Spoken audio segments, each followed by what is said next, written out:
भारत माता शिव शक्ति अवतार। शिव शक्ति अवतार।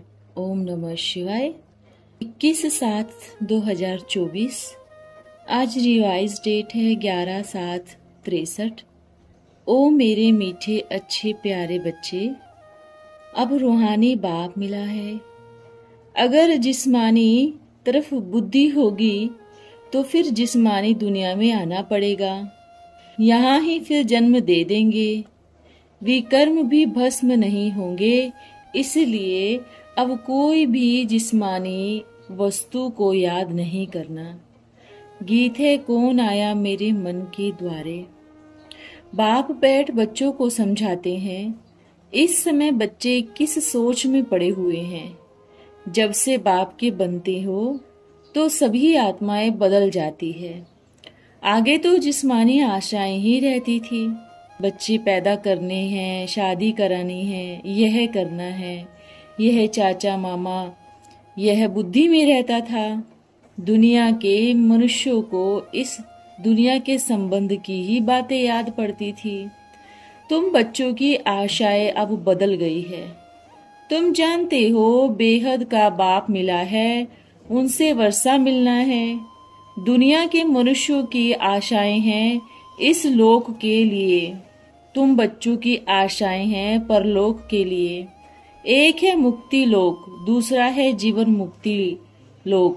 परलोक अर्थात मुक्ति लोक में सभी आत्माएं रहती है और जीवन मुक्ति लोक में जो बाप से सहज राजयोग सीख रहे हैं वो आएंगे। बुद्धि में बैठना है, हम महाराजा महारानी बनेंगे। 21 जन्म जीवन मुक्ति लोक में सुख भोगेंगे। यह विचार बुद्धि में चलने चाहिए। रात दिन पुरुषार्थ करते फिर पक्के हो जाते हैं। इस दुनिया का संबंध टूट जाता है। बाप ने अपना परिचय दिया है। अल्फ बे समझाया है ना। अल्फ अर्थात अल्लाह एक को कहा जाता है, फिर बे कहा जाता है सारी रचना को। ऐसे नहीं बेमाना माया। बाबा तो स्वर्ग स्थापन करते हैं, माया को नहीं रचते। मनुष्य माया को रचना भी समझ लेते हैं। पहले पहले तो बच्चों को अल्फ और बे समझना है। हम आत्मा सो परमात्मा की संतान हैं। मम प्रकृति रचना है। अब तुम बच्चे जानते हो सारा कल तो जिस्मानी संबंध में रहे। यह मामा है, यह चाचा है। अभी वो दे अभिमान को तोड़ दे ही अभिमानी बनते हैं। इस दुनिया के चाचे मामे गुरु गोसाई आदि सबको बुद्धि से छोड़ना है। सतयुग में तो गुरु गोसाई होते नहीं, बाकी माँ बाप आदि जिस्मानी संबंध जुटा रहता है। वहाँ रूहानी लव की बात ही नहीं है। अभी अपने पास रूहानी लव है तो जिस्मानी लव को मिटा देना है। हम वहाँ के रहवासी है। अब खेल पूरा हुआ। इस शरीर को अब छोड़ना है। पाठ बजाते बजाते आत्मा और शरीर दोनों ही छीछी हो गए। आत्मा में ही खाद पड़ती है। आत्मा शरीर सच्चा सोना थी तो शरीर भी पवित्र था। गोल्डन एज में रहते थे। अब आत्मा अपवित्र बन गई है तो आयरन एज बन गए हैं। आत्मा पतित होने से शरीर रूपी जेवर भी पतित बन पड़ता है। सोने का मिसाल है। अभी कहते हैं मैं तुम बच्चों को सच्चा सोना बनाता हूँ। उसका नाम ही है गोल्डन एज, सतो प्रधान दुनिया। तुम बच्चों को गुलगुल बनाए तुम्हारी छीछी शरीर बदल नया देते हैं। यहाँ तो प्रकृति ही सतो प्रधान है, इसलिए आत्माओं को ले जाऊंगा। फिर जब सतो प्रधान प्रकृति होगी तब भेज देंगे। यह अक्षर भी समझाने लिए कहते हैं। बाकी है तो ड्रामा की नूंद। अभी फिर तुमको सुख के संबंध में बांध रहा हूँ। तुम भविष्य का महाराजा महारानी अथवा प्रिंस प्रिंसेस बनेंगे। उस सुख के संबंध का साक्षात्कार भी कराते हैं। समझाते भी हैं। इसको परोक्ष अपरोक्ष कहा जाता है। ज्ञान से तो तुम समझते हो भविष्य में महारानी महाराजा बनेंगे, हमारी गोद में ऐसा तेजोमय चमकीला बच्चा होगा। तो अब तुम्हारी आशाएं बदल गई। मनुष्यों की तो आश रहती है मैं बैरिस्टर बनूंगा, इंजीनियर बनूंगा। तुम तो समझते हो यह कब्रिस्तान है, इसको कहा याद करना, यह तो खत्म होना है। परिस्तान हम परियों मिसल रहते हैं। कहते हैं मानसरोवर में डुबका मारने से परी बन जाते हैं। यह है सभी गपोड़े। हाँ, ज्ञान मानसरोवर में डुबके लगाते रहते हैं। ज्ञान स्नान तो दिन में 2 बार 3 बार ही करना चाहिए। जितना ज्ञान स्नान करेंगे, योग में रहेंगे, इतना हीरे जैसा कीमती बन जाएंगे। हीरे जैसा और कौड़ी जैसा भारत में ही बनते हैं। तुम जानते हो हम क्या से क्या बनते हैं, सो भी इस एक ही जन्म में बनते हैं। एक ही जन्म की बात है ना। आज मनुष्य राजा है, कल कंगाल बन जाता है, कोई फिर कंगाल से ऊंच बन जाते हैं। बादशाह को कोई सिपाही उतार के तख्त पे बैठ जाते हैं।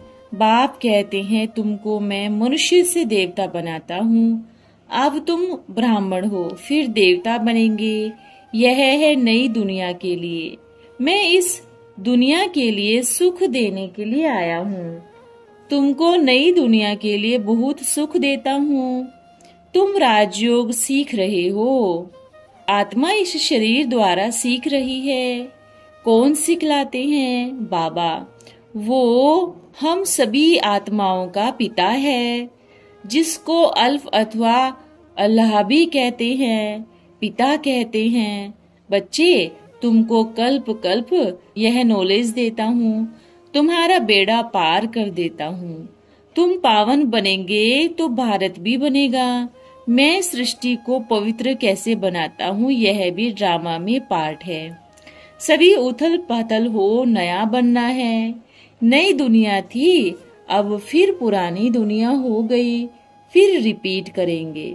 सतयुग को आदि सत्य कहा जाता है। बनी बनाई बन रही, चिंता ताकि कीजिए जो अनहोनी हो। यह ऐसा पाठ था, फिर चिंता करने की क्या दरकार। साक्षी हो ड्रामा को देखते हैं। बाबा भी पाठ बजाते हैं, हम भी पाठ बजाते हैं। बाबा पतित से पावन बनाने का पाठ बजाते हैं। दुनिया तो कह देती है वो निराकार है, नाम रूप से न्यारा है। वो साकार भी नहीं तो आकारी भी नहीं। सूक्ष्म वतनवासी, स्थूल वतनवासी, फिर यह सूक्ष्म वतनवासी साकारी दुनिया। ब्रह्मा विष्णु शंकर को सूक्ष्म कहते हैं। सूक्ष्म सृष्टि में रहने वाले हैं, वो है मूल सृष्टि में रहने वाले। यह 3 तबकों का भी तुमको ज्ञान है। मूल वतन में हम आत्माएं रहती है, वो बाबा का घर है। यहाँ आते हैं पाठ बजाने, तो हमको निराकारी से साकारी जरूर बनना पड़े। पिता कहते हैं मैं आकर साकार का आधार लेता हूँ, फिर ब्राह्मण कुल को इन द्वारा रचता हूँ। यह ब्राह्मण सेवाधारी है, रूहानी सेवा करते हैं, उसका फल मिलता है। रूहों को इंजेक्शन लगाना है, वह उनका बुद्धि योग पिता से जोड़ना है। गाया भी जाता है, और संग तोड़ तुम संग जोड़ूं। तुम मेरे को याद करते हो तो मैं तुम्हारा बुद्धि योग और संग तोड़ एक से जोड़ता हूँ। गुरु का धंधा ही यह है। परंतु उस पिता को बच्चे अथवा साजन सजनिया जानते ही नहीं, तो बुद्धि योग कैसे लगाए। सन्यासियों के लिए समझते हैं वो बुद्धि योग तोड़ने वाले हैं, परंतु वो तो जानते ही नहीं। वो ऐसे कब नहीं कहते कि और संग तोड़ तुम संग जोड़ूं। वो तो और संग तोड़ जंगल में चले जाते हैं। कह देते हैं एको अहम बहु सन्यासी, सभी में व्यापक है। इससे फायदा तो कुछ भी नहीं हुआ। तो बाप समझाते हैं लाडले बच्चे, ऐसे भी आजकल कई कहते हैं हमको परमात्मा प्रेरणा से पढ़ाते हैं। बहुत ठग लोग होते हैं, कहते हैं परमात्मा हमारे में आते हैं। अरे परमात्मा है कौन, उनकी महिमा तो बताओ, आएगी ही नहीं। तुम जानते हो वो सुख का सागर, आनंद का सागर बीज रूप है। बाप है ना, बाप ने समझाया। मनुष्य है हद के ब्रह्मा, रचना रचते हैं तो कहते हैं मेरी स्त्री मेरे बच्चे, वो है हद की रचना। यह तो बेहद का बाप है। तुम कितने बच्चे हो, अभी तो वृद्धि को पाते जाएंगे। हूबहू जैसे झाड़ की वृद्धि हो रही है। तुम यहाँ बैठ ट्रांसफर करते हो, शूद्र को ब्राह्मण बनाते हो, ब्राह्मण से फिर देवता धर्म में आते रहेंगे, सुख भोगते रहेंगे। तो जब ऐसे गीत बजते हैं तो इसका अर्थ भी अंदर में झम-झम करना चाहिए और सभी को भूल एक की ही याद में रहना है।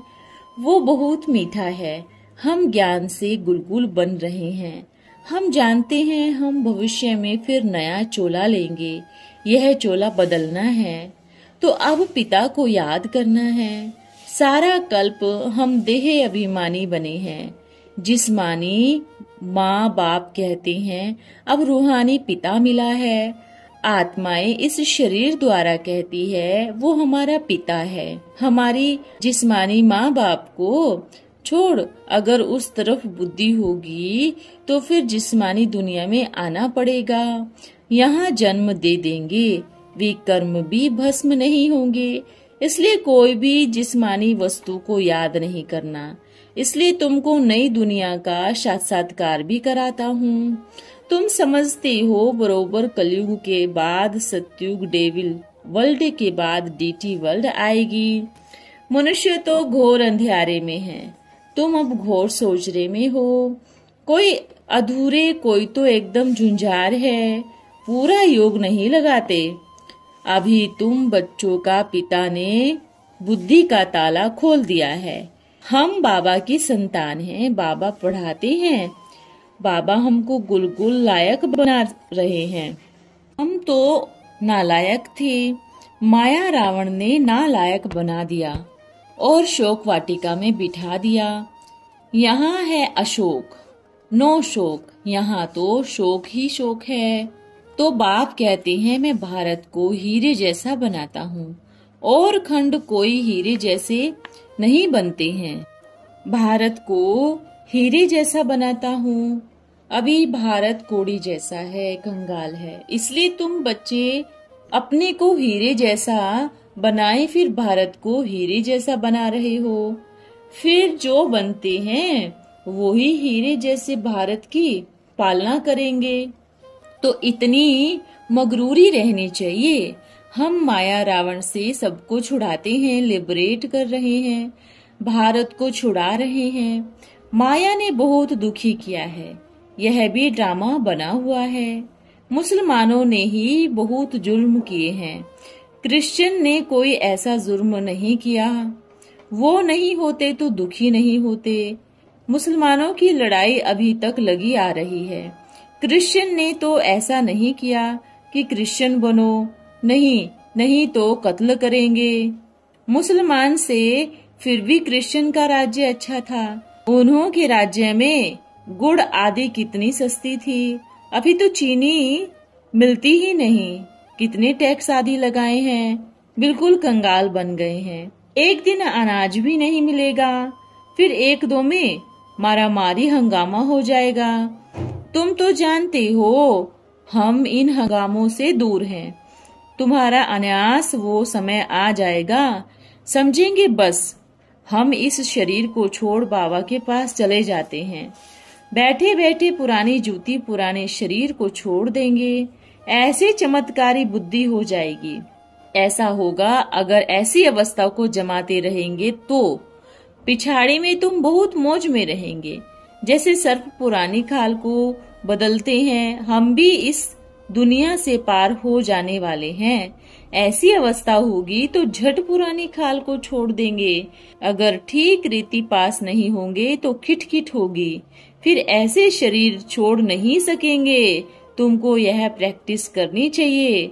बाबा की याद में रहते रहते फिर शरीर छूट जाएगा, यह भी जब बुद्धि में रहेगा तब तो काम करेंगे ना। बरोबर आफतें तो आने वाली हैं, हम बाबा से योग लगाते रहेंगे। घर रहते हैं, बाल बच्चों की पालना करते हैं, यह अभ्यास करना पड़ता है। इस पुराने शरीर को छोड़ हम बाबा के पास जाते हैं। तुम्हारा ड्रामा में पाठ ही ऐसा नोंदा हुआ है। जो अच्छे अच्छे योगी होंगे, जो पूरा योग लगाते रहेंगे, कोई भी समय बैठे बैठे शरीर छोड़ जाएगा, जैसे माखन से बाल। तुम जानते हो अब वापिस जाना है, स्वर्ग धाम में जाएंगे वाया मुक्ति धाम। तुम बच्चों की बुद्धि सबसे न्यारी है। पहले हम बाबा के पास जाएंगे, फिर आएंगे स्वर्ग में। जो पवित्र आत्माएं होंगी वे तो अवश्य जाएंगी। पवित्र चीज फिर यहाँ रह नहीं सकेगी। यह ज्ञान का नशा रहना चाहिए और फिर प्रारब्ध का नशा भी रहना चाहिए कि हमें अब फूल बनना है। योग और ज्ञान, योग बाबा के साथ ज्ञान है, फिर हम 21 जन्म स्वर्ग के मालिक बनेंगे। बहुत सहज बात है। फिर संग भी ऐसा चाहिए, उठते बैठते कर्म करते इस अवस्था में रहना है। तुम कर्म योगी हो।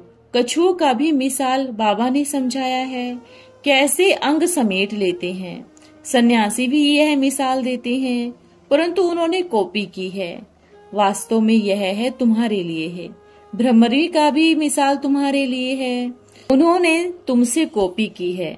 उनको कहना चाहिए तुम ऐसे करते थोड़े ही हो, तुम तो केवल पुरुषों को ले जाते हो। निर्वर्ती मार्ग वाले हो, प्रवृत्ति मार्ग वाले ही अपवित्र बने हैं, फिर पवित्र बनना है। अच्छा, कुछ मम्मा समझाती है, कुछ बाप दादा समझाते हैं। बच्चों को धारण करनी है। 3 इंजन मिले हैं ना, माँ बाप दादा। ऊंची पहाड़ी पर जाते हैं तो 2 इंजन लगाते हैं ना, तुमको तो 3 इंजन मिले हैं। अच्छा, मीठे बच्चों को बाबा का याद प्यार और गुड मॉर्निंग। हम रूहानी बच्चों के प्यारे बाप दादा को याद प्यार, गुड मॉर्निंग और नमस्ते बाबा। ओम नमः शिवाय। आज का वरदान है समीप रत्न भव। स्वयं को बाप दादा के सदा समीप अनुभव करते हो। जितना संस्कारों को समानता में लाएंगे उतना ही समीप आएंगे। साकार रूप के कौन सा संस्कार देखने में आता था? उपराम और साक्षी दृष्टा। यह साकार के संपूर्ण स्थिति के श्रेष्ठ लक्षण थे। इन संस्कारों में समानता लानी है, इससे ही सर्व के दिलों पर विजयी होंगे और बाप दादा के समीप अनुभव करेंगे। ओम नमः शिवाय। धन्यवाद बाबा। ओम मंडली। भारत माता शिव शक्ति अवतार।